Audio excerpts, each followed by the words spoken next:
आज मैं आपको भोलेनाथ को प्रसन्न करने का अद्भुत तरीका रामबाण उपाय बताऊंगा। भोलेनाथ को प्रसन्न करने का ऐसा मंत्र बताऊंगा और क्या आपको अपने घर में चारों कोने पे लगाना है जिससे कुछ भी अनिष्ट शक्तियां आपके घर में प्रवेश नहीं कर पाएंगी। किसी के द्वारा किया कराया तंत्र मंत्र यंत्र षड्यंत्र कोई काम नहीं करेगा।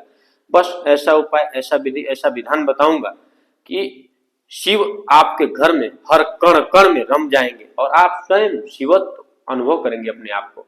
जब भी हम शिव की पूजा उपासना करते हैं, देवों के महादेव महाकाल विश्वनाथ त्रिपुरारी, ये सृष्टि के कर्ता नियंता रचयिता आदि योगी महायोगी और तपस्वी, जब भी ये सोचे कि अजन्मा कोई जिनका कभी न जन्म हुआ न मृत्यु हुई, जब जन्म नहीं हुआ तो मृत्यु कैसे होगी, ये अजर अमर नित्य अविनाशी भगवान भोलेनाथ के सामने मैं आपको कुछ ऐसी बातें बताऊंगा। आप हमारी वीडियो को देखिए और हमारे चैनल को जरूर सब्सक्राइब करिए, जन जन तक पहुंचाइए, जिससे मैंने जिन गरीब बच्चों को, असहाय लाचार बच्चों को, जो कूड़ा बीनते हैं, जो समझिए कि भीख मांगते हैं, उनको शिक्षित करने का जो एक बीड़ा उठाया है, जो संकल्प लिया है, वो पूरा हो सके और इससे एक समाज की भलाई का कार्य हो सके। वीडियो बनाने में भी मैं पुरुषार्थ करता हूँ, अपना मेहनत करता हूँ, इसलिए आप हमें पैसा रुपया न देकर यही सहयोग एक समाज सेवा के रूप में आप कर सकते हैं और जो भी इससे हमारी कमाई होगी वो भलाई में लगेगा, समाज हित में लगेगा, देश हित में लगेगा। जब वो बच्चे शिक्षित होंगे तो उनका परिवार, घर, समाज शिक्षित होगा। जब ये सब शिक्षित होगा तब राष्ट्र शिक्षित होगा और जब पूरा राष्ट्र शिक्षित होगा, पूरा देश शिक्षित होगा, तब हम भारत की महान भारत की परिकल्पना को साकार कर पाएंगे। आप विश्वनाथ को, महाकाल को, महादेव को ऐसे बहुत सारे लोग स्पर्श करते हैं हाथ से, बिल्कुल न करिए, बहुत गलत है। आप अगर हाथ से स्पर्श पंडित कोई करते हैं, जो नहलाते हैं ब्राह्मण लोग, वो भी पवित्र नदियों का जल है, जैसे गंगा का जल है, यमुना का जल है या किसी पवित्र नदी का जल, वो हाथ में अपने उससे पवित्री धारण करने के बाद, हाथ में पवित्री करने के बाद ही उसको स्पर्श करें। दूसरा, आपको घर में एक उपाय बता रहा हूँ जो चारों कोने पे गाड़ देना है।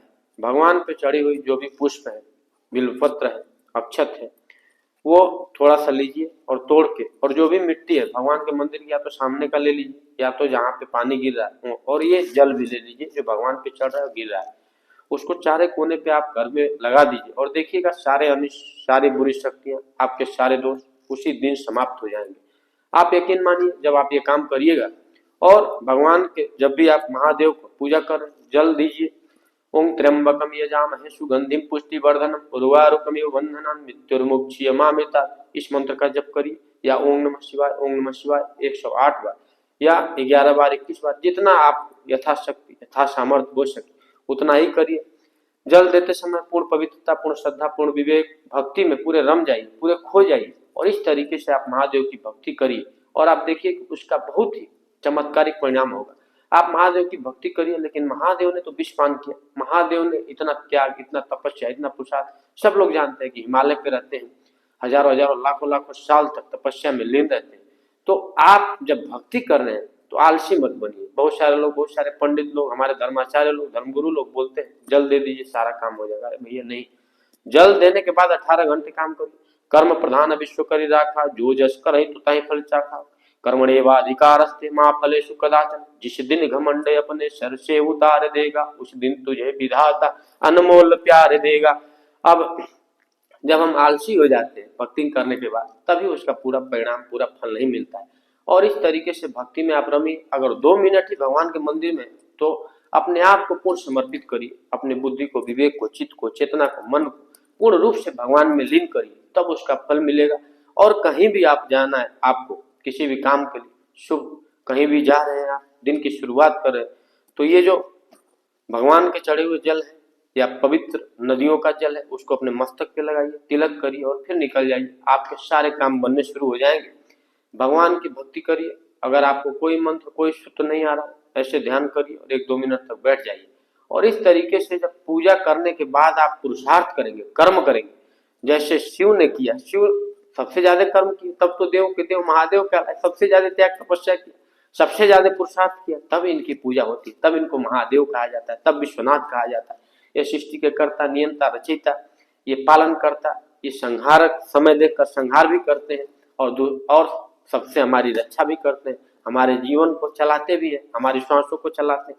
जब देवों के देव महादेव है तो पूरी समष्टि, पूरी सृष्टि इन्हीं में निहित है, कण कण में शंकर है। इसलिए हम लोग जब भी भगवान का पूजा करें तो हम लोग आलसी मत बने। और भगवान के पूजा में एक और विधान में थोड़ी सी बात और थोड़ा सा समय आपका लूंगा, बहुत जरूरी बात। हम अधिकतर महादेव को भंगेड़ी गजेड़ी नशेड़ी सुल्फैया का उपमा देकर और प्रसाद के रूप में हम खुद गांजा सुल्फा, बड़े बड़े बाबा लोग, तांत्रिक लोग, बड़े बड़े पंडित लोग बोलते हैं प्रसाद। अरे भैया बिल्कुल गलत है। किसी धर्म में, किसी ग्रंथ में, किसी शास्त्र में इसका उल्लेख नहीं है। भगवान ने उसको ग्रहण नहीं किया है, उसको धारण किया है। बुराइयों को भगवान को हम समर्पित करते हैं, न कि हम ये कहते हैं कि भगवान इसको लेंगे।